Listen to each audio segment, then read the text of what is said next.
জুবিন গাৰ্গৰ সৃষ্টিৰাজিক লৈ আমি কিমান আলোচনা কৰিছোঁ যিমান আলোচনা কৰিব লাগিছিল জুবিন গাৰ্গৰ সৃষ্টিৰাজি সম্পৰ্কত যি ধৰণৰ এতিয়া ধৰক টকশ্বই হওক বা অন্যান্য কিছুমান প্লেটফৰ্মতে হওক যেনে ধৰণে আলোচনা হ'ব লাগিছিল হয়তো তেনে ধৰণে হোৱা নাই জুবিন গাৰ্গৰ মৃত্যুৰ পিছতো যি ধৰণে হ'ব লাগিছিল কিন্তু তেনে ধৰণে হোৱা নাই বহু কথা আমি নাজানো জুবিন গাৰ্গৰ সম্পৰ্কত আমি বহু কথাই নাজানো যাৰ কাৰণে আমি জুবিন গাৰ্গক যিমান ওচৰবা পোৱা সকলে যিখিনি অনুভৱ কৰিছিলে হয়তো বহুতেই সেইখিনি নাপালে মানে দুই এজন মানুহৰ সংস্পৰ্শত জুবিন গাৰ্গ আহিছিলে কিন্তু তেওঁলোকে বহু কথা নজনাকৈ থাকি গ'ল জুবিন গাৰ্গে জীয়াই থাকোঁতে আমি সেইখিনি তেখেতৰ পৰা উদ্ধাৰ কৰিব লাগিছিল কিন্তু আমি হয়তো নকৰিলোঁ যাৰ কাৰণে আমি জুবিন গাৰ্গৰ বহুখিনি তথ্য আমি এতিয়াও পাবলৈ সক্ষম হোৱা নাই এতিয়া জুবিন গাৰ্গৰ ৩৮,০০০ গানৰ সম্পৰ্কত কবি যে তেখেতৰ যে ৩৮,০০০ গান আছে আমি গানখিনি কিমান শুনিছোঁ হয়তো আপুনি মই ১,০০০-২,০০০ গান শুনিছোঁ তাতকেতো গান আমি বেছি নাই শুনা কিন্তু এই ৩৮,০০০ গানৰ যদি আপুনি ১,০০০ বা ২,০০০ গান শুনিছে তেতিয়া বাকী ৩৬,০০০ কলৈ গ'ল সেই ৩৬,০০০ গান আপুনিতো নুশুনাকৈ আছে হয়তো কোনোবা এজনে শুনিছে কিমান মানুহে নুশুনাকৈ আছে জুবিন গাৰ্গ জীয়াই থাকোঁতে এটা সংগ্ৰহালয় ইতিমধ্যে আমি উন্মোচন কৰা দেখা পাইছিলোঁ সৰু ল'ৰাজনে তেখেতে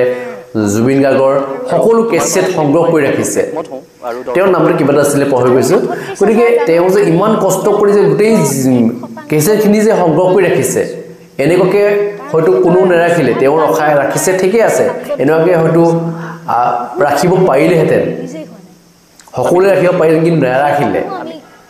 কিন্তু কথা হ'ল যে আমি জুবিন গাৰ্গৰ গানহে শুনিলোঁ জুবিন গাৰ্গক যে আমি কেনেধৰণে জীয়াই ৰাখিব লাগে জুবিন গাৰ্গৰ সৃষ্টিৰাজি কেনেকৈ আমি জীয়াই ৰাখিব লাগিব এইখিনি কথা আমি নাভাবিলোঁ জুবিন গাৰ্গৰ মৃত্যুৰ পিছতো হয়তো আমি বহুতেই ভবা নাই কিন্তু আজিৰ যি প্ৰজন্ম তেওঁলোকে যিখিনি কথা আগবঢ়াইছে আজি এগৰাকী খুব সৰু ল'ৰা তেওঁৰ নাম হৈছে আশ্বাস আয়ুষ্মান আৰু লগতে আৰু এগৰাকী ছোৱালী আছে তেওঁৰ নাম হৈছে আধ্যাশ্ৰী আপোনালোকে চিনি পায় আধ্যাশ্ৰী উপাধ্যায় তেওঁ বহুখিনি জনপ্ৰিয় বুলি ক'ব লাগিব তেওঁলোক দুইজনে যিখিনি মন্তব্য আগবঢ়াইছে শুনিবলগীয়া এনেকুৱাখিনি মন্তব্য হয়তো আজিৰ প্ৰজন্মই সকলোৱে আগবাঢ়ি নাহে মন্তব্য দিবৰ কাৰণে আপোনাৰ ওচৰত যদি কেমেৰা এটা লৈ যায় আপুনি হয়তো কথা ক'বই নোৱাৰিব কিন্তু এওঁলোক সৰু সৰু বাচ্চা কিছুমানে যিখিনি মন্তব্য আগবঢ়ায় আপোনাক শুনিলেও শুনি থাকিবলৈ মন যাব আজি যিখিনি মন্তব্য আগবঢ়াইছে জুবিন গাৰ্গৰ যে জুবিন গাৰ্গে যেতিয়া এটা গান লিখে তেওঁ গানটো সম্পূৰ্ণ নোহোৱাকৈ তেওঁ নুশুৱে তেওঁ সাৰ পাই থাকে বহু সময়লৈকে তেওঁ সাৰ পাই থাকে তেওঁ গানটো কমপ্লিট যেতিয়া হ'ব তেওঁ তেতিয়া শুবলৈ যায় তেওঁ শুবলৈ যোৱা সময় ৫ বাজি যায় কেতিয়াবা ৪ বাজি যায় এনেকুৱা হৈ যায় মানে ৪টা-৫টা বজাত তেওঁ শুবলৈ যায় আনে ৪টা-৫টা বজাত উঠে কিন্তু জুবিন গাৰ্গে শুবলৈ যায় আচৰিত নহয় জানো গতিকে জুবিন গাৰ্গে যিখিনি কাম কৰে তেওঁ ৰাতি কাম কৰে আৰু ৰাতি কাম কৰি থকা সময়ছোৱাত তেওঁ কোনো ডিষ্টাৰ্ব নকৰে সেইটো লৈ তেওঁ বহুত সৃষ্টি কৰিব পাৰিলে হয়তো কোনোবাই বিশ্বাস নকৰিব জুবিন গাৰ্গে ৩৮,০০০ গান কেনেধৰণে গালে আমি হয়তো বিশ্বাস কৰিবলৈ আমি টান পাইছিলোঁ এটা সময়ত ৩৮,০০০ গান গালেনে আমি এনেকুৱা এটা ফিল কৰিছিলোঁ নে আমি ইমান গান শুনাই নাই সেইকাৰণে আমি বিশ্বাস কৰিব পৰা নাছিলোঁ কিন্তু জুবিন গাৰ্গে যিখিনি কাম কৰি থৈ গ'ল তেওঁ ৩৮,০০০ গান গাইছে কিন্তু ৩৮,০০০ গানৰ মূল্য কিমান সেইটো বিশ্ববাসীক দেখুৱাই থৈ গ'ল আমি সেইখিনি দেখিলোঁ কাৰণ তেখেতৰ মৃত্যুৰ দিনটোত কিমান মানুহ হ'ল আমি হয়তো গণি গণি শেষ কৰিব নোৱাৰিম যি নেকি মাইকেল জেকছনৰ লগত তুলনা কৰি মাইকেল জেকছনৰ মৃত্যুৰ সময়ত ইমান মানুহ হৈছিলে সেই সময়ছোৱাত হয়তো ছ'চিয়েল মিডিয়া এনেকুৱা নাছিলে কিন্তু এতিয়াৰ যি ছ'চিয়েল মিডিয়া সেই সময়ছোৱাত ছ'চিয়েল মিডিয়াৰ প্ৰভাৱটো খুব কম আছিলে মাইকেল জেকছনৰ মৃত্যুৰ সময়ত কিন্তু এতিয়াৰ যিটো প্ৰভাৱ তাৰ পৰা আমি গম পাই যে জুবিন গাৰ্গৰ মৃত্যুৰ সময়ত কিমান মানুহ গৈছিলে সেই কথাখিনি আমি চাওঁ যদি তুলনা কৰি চাওঁ কিন্তু কোনোজনেই কম নাছিলে আমি দুইজনক ফাৰ্ষ্ট আৰু ছেকেণ্ডত ৰাখিছোঁ কিন্তু ফাৰ্ষ্ট ছেকেণ্ডত ৰাখিবলগীয়া ব্যক্তি নহয় দুইজনে বেলেগ বেলেগ জনাৰ হয় গতিকে জুবিন গাৰ্গক আমি মাইকেল জেকছনৰ লগত তুলনা কৰি নহ'ব কাৰণ জুবিন গাৰ্গ কেৱল গায়কেই নাছিলে তেওঁ মানুহক ওচৰৰ পৰা লগ পাইছিল তেওঁ সৰু ডাঙৰ সকলো মানুহক সমান চকুৰে চাইছিলে মাইকেল জেকছনক কিন্তু সকলোৱে চাব পৰা নাছিল সকলোৱে স্পৰ্শ কৰিব পৰা নাছিলে লগ পোৱা নাছিলে তেওঁক লগ পাবলৈ হ'লে আপুনি এইটো এপইণ্টমেণ্ট ল'ব লাগিব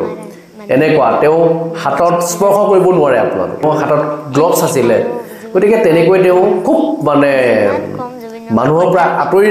মানে চলিছিলে তেখেতে কাৰণ জানে যে মানুহৰ লগত তেওঁ বেছি টাৰ্মছ কৰিলে বা তেওঁ হয়তো বেমাৰ কিছুমান সংক্ৰমণ হ'ব পাৰে বেলেগৰ কাৰোবাৰ বেমাৰ কিবা থাকিব পাৰে যাৰ কাৰণে তেওঁ মানে খুব মৃত্যুৰ আগমুহূৰ্তলৈকে তেওঁ যিহেতু জানেই যে আপোনালোকে খুব চিকিৎসাৰ মাজতেই সোমাই আছিল মাইকেল জেকচন তেওঁৰ লগত অহৰ্নিশে চিকিৎসক লাগি থাকে আৰু তাৰ পিছতো সেই মাইকেল জেকচনৰ মৃত্যু হ'ল গতিকে জুবিন গাৰ্গৰ লগত এনেকুৱাকৈ চিকিৎসক লাগি থকা নাছিলে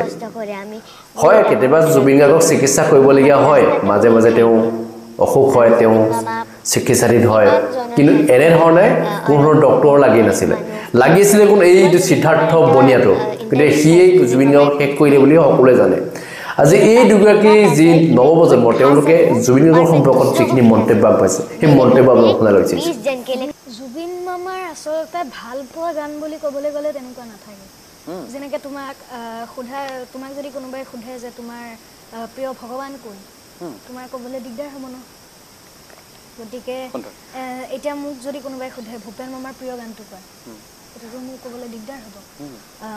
তেনেকৈ জুবিন মামাৰ আচলতে গান তোমাৰ প্ৰত্যেকটো তোমাৰ বেলেগ বেলেগ জনাৰৰ গান তেখেতে ৰচি থৈ গৈছে তেখেতেই অসমৰ প্ৰথম আছিলে যোনে অসমলৈ ৰক আনিছিলে অনামিকা যিটো তেখেতৰ প্ৰথম এলবাম অনামিকাৰ যিটো টাইটেল ছং সেইটো তোমাৰ অসমৰ প্ৰথম ৰক আছিলে আৰু মই এইটো কথা তেখেতে ক'ৰবাত কৈছিলে তেখেতে বোলে য'তেই যায় তেখেতে বোলে কেতিয়াবা বোলে তেখেতক কিবা কেছেট এখন লাগে নহয় তেখেতে সেই কেছেটখন নোপোৱালৈকে বোলে শান্তি নাপায় এই তাত যাব নোপোৱালৈকে মানে শান্তিয়ে নাপায় যিটো বিচাৰে তেখেতক লাগিবই তেনেকুৱা তেখেতৰ গান ৰচোতেও হয় তেখেতে কয় যে মই এটা গান কেতিয়াও আধা কৰি থৈ শুব নোৱাৰো তেখেতে সেইটো গানটো শেষ কৰিবই লাগিব নহ'লে তেখেতৰ ব্ৰেইনটো তাৰমানে তেখেতৰ ব্ৰেইনটো চলিয়ে থাকে তাৰমানে এনি টাইম তেখেত শুই থাকিলেও তেখেতৰ মনত তাৰমানে কথাবোৰ আহিয়ে থাকে গতিকে সেইকাৰণে আচলতে ইমানখিনি গান তেখেতে সৃষ্টি কৰিব পাৰিলে ৩৮,০০০ গান তাকো ৪০টা ভাষাৰো অধিক গোৱাটো তোমাৰ কম কথা নহয় আৰু তোমাৰ কথাখিনিত মই একমত হওঁ আৰু দৰ্শকো একমত হ'ব যে ৩৮,০০০ গানৰ আমি এতিয়ালৈকে মাত্ৰ ১% মানহে শুনিছোঁ কাৰণ তেখেতৰ বেছিভাগ গানেই তোমাৰ তেখেতে বাণীবদ্ধ কৰি থৈ গৈছে কিন্তু বহুত গান তেখেতৰ এতিয়ালৈকে ৰিলিজেই হোৱা নাই আমি তেতিয়াহ'লে সেইসমূহ শুনিম সেইসমূহো আমি কৰবাৰ পৰা আমি উদ্ধাৰ কৰিব লাগিব তেখেতৰ সৃষ্টিৰাজিক আমি জীয়াই ৰাখিব লাগিব আৰু সেই দায়িত্ব উঠি অহা আমাৰ প্ৰজন্মটোলৈ নহয় জানো মোৰ এটা সপোন আছিলে জুবিন মামাৰ লগত মই জুবিন মামাৰ লগত এটা চিনেমা কৰিম বুলি এটা সপোন আছিলে কি জুবিন মামা দেউতা বনিব মই ছোৱালী বনিম কিন্তু এইটো সপোনে ৰৈ গ'ল তোমাক ছোৱালী বুলি কৈছিলে জুবিন দাই নিজৰে ছোৱালী বুলি কৈছিলে জুবিন মামাই মোক টিকলি বুলি মাতিছিলে আৰু মোৰ টিকলি নামটো এতিয়া টিকলিয়ে থাকে তোমাক এতিয়া চবে টিকলি বুলি মাতে এতিয়া মই এতিয়া ভাবি আছো মানে কোন মোক এতিয়া টিকলি বুলি মাতিব বুলি মই মামী ঘৰতো গৈছো মামীকো লগ পাইছো মামী এতিয়া অলপ বেমাৰ মানে অলপ মামী হস্পিটেলত আছে এনে আৰু জুবিন মামাটো যিমান কম জুবিন মামাৰ কথা ইমানে কান্দিবলৈ আহি যায় নিজে এইকাৰণে এতিয়া মই ক'বলৈ বিচাৰোঁ আৰু মই জুবিন মামাৰ পৰা এটা ভাল কথা শিকিছোঁ কি জুবিন মামাই এনেকুৱা নহয় কি জুবিন মামা যেতিয়া ৰাস্তাৰ পৰা যায় তো ৰাস্তাৰ যি ৰুটি চুটি বিক্ৰী কৰে ন ৰাস্তাৰ সৰু সৰু দোকান তাতে খাই দিয়ে আমিতো কি কৰোঁ হোটেলত খাওঁ ন ডাঙৰ হোটেলত খাওঁ ৰাস্তাততো কওঁ এইটো বেয়া এনেকুৱা নাখাওঁ কিন্তু জুবিন মামা চব কিমান ভাল জুবিন মামাও ভাবে ন ইমান কষ্ট কৰে আমি গৈ ডাঙৰ হোটেলত খাওঁ জুবিন মামাটো ৰাস্তাতে বহি খাই দিয়ে আৰু জুবিন মামা কিমান জনৰ হেল্প কৰে অলপ গৰীব মানুহ হেল্প কৰে মই জুবিন মামাৰ এটা ইণ্টাৰভিউত চাইছোঁ জুবিন মামাই কৈছিলে मेरे पास इतना पैसा है कि मैं खुद खा सकूं और मैं दूसरों को खिला सकूं मेरे घर में 20 जन के लिए खाना बनता है लेकिन मैं नहीं खाता हूँ हाँ मैं खिलाता हूँ मैं खाता नहीं हूँ तो এইটো কথা মোক বহুত ভাল লাগে জুবিন মামা মই ডাঙৰ হৈ জুবিন মামা যেনেকাটো বনিবলৈ নোৱাৰোঁ কিন্তু চেষ্টা কৰিম জুবিন মামা যেনেকা বৃদ্ধা আশ্ৰমত জুবিন মামাই মানে বুঢ়া বুঢ়ী মানুহক হেল্প কৰে মই এনেকা এটা বৃদ্ধা আশ্ৰম বনাবলৈ খুজিছোঁ আৰু বুঢ়া বুঢ়া মানুহ তাতে ৰাখিবলৈ খুজিছোঁ মই বহুত বেছি আশীৰ্বাদ পাওঁ